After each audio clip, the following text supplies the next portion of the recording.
Welcome everybody, and today we're going to be taking a special look at a single release that only got released today by Second Sight on 4K and Blu-ray is The Babadook, which is a really rather fantastic psychological horror film from 2014, directed by Jennifer Kent, who also done The Nightingale, which I have yet to see but I have heard good things about. And yeah, this is a film that deals with a single mother, played by Essie Davis, who is plagued by the violent death of her husband and also has to battle with her sons, played by Noah Wiseman, fear of a monster lurking in the house. But soon discovers a sinister presence all around her, but it's a lot more than just that. There's a lot of themes about grief and not accepting the loss of a loved one. Plus, it's also got a really rather solid mother-son relationship at the heart of it.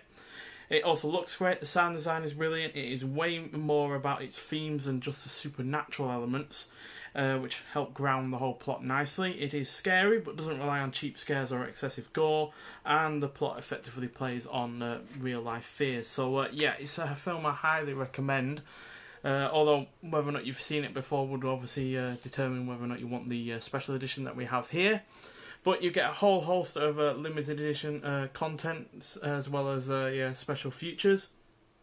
The film itself is 94 minutes long, and yeah, it comes. The UHD is 2160p at 23.98 frames per second. So yeah, and it's got a DTS HD master audio for the audio, obviously, and yeah, the aspect ratio is 239 by 1. So yeah, and the limited edition box set itself is really nice. I love the new artwork on it. Really does get across the whole themes of the film itself, because obviously it's about the mother and the son. But then there's obviously that dark presence on the other side, which is wrapping around his head. So yeah, and then there's a rear.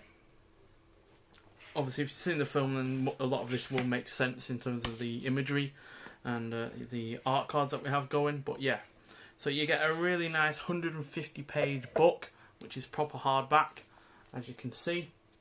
Proper solid, nothing loose or anything about it. And there's some of the words that are said in the film. Babadook, duck, duck. Really, really sinister voice that goes on in that. And yeah, it's a really nice book. It's got a whole host of essays from various amounts of people. It's also got a production stills and original artwork concepts as well, which I'll show you in now. So yeah, you got some of the artwork that's on show here, which is really nicely done. Obviously, it's not necessarily something that was put into the film, but it's really nicely done. It really does give you a kind of hint into the kind of film itself. And yeah, you also get some production stills as well. So this is director Jennifer Kent along with the cinematographer. And yeah, also get an interview with Jennifer Kent herself. And there's the cast and crew that you're all told. Really nicely done. And yeah, you get a production credits and acknowledgements.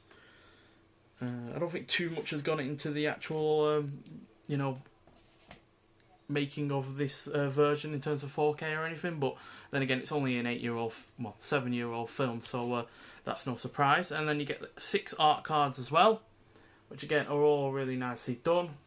Minor spoilers here for the plot, but nothing too major. There they are reading the book, where the Babadook comes from, or does it? And there they are looking under a bed with the family dog.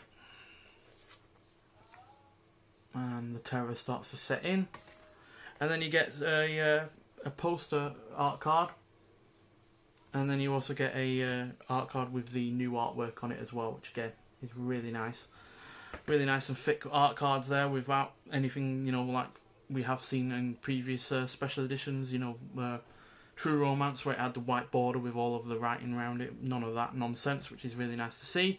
And then finally you get the film itself, again with the Babadook on the front, and then some more words from the film, Let Me In. And yeah, there we go. So Blu-ray on this side, and then the 4K here. So yeah, nothing special in terms of the look of the disc, but it's all nicely packaged, all really well done. Second Sight are really good in terms of doing their limited edition box sets. I've had several from them so far. I had Upgrade and The Man with the X-Ray Eyes, and I'm forgetting now. But yeah, I've had plenty from them. I am looking at eyeing up two that are currently out of print: The House That Dripped Blood and The Changeling. Because I already have The Changeling on standard Blu-ray, but I really would like the poster that comes with that, as well as The House That Dripped Blood. So yeah, I am looking at getting those two as well. But yeah, this is a really nice edition. It is a bit pricey at £40, although on HMV for some reason it went up to £44, which is probably a fair bit. But for me personally, this is one of my favourite horror films of the 2010s, and easily one of my favourite horror films post-90s. Certainly you have to go all the way back to probably The Exorcist 3 to find a film that I like as much as this in terms of the horror genre. So yeah, I do highly recommend this, but if you've never seen it before, then I think it's available on streaming services, or you could just rent it or just buy a cheap Blu-ray version of it and see if you like it first. But I do highly recommend it, and this is again another solid release by Second Sight. Nice hard case cover again as usual, so there's nothing going to break here. It's not flimsy or anything like that, which is always nice to see. But as per usual, I'm not really going to keep the J card. There's no real point.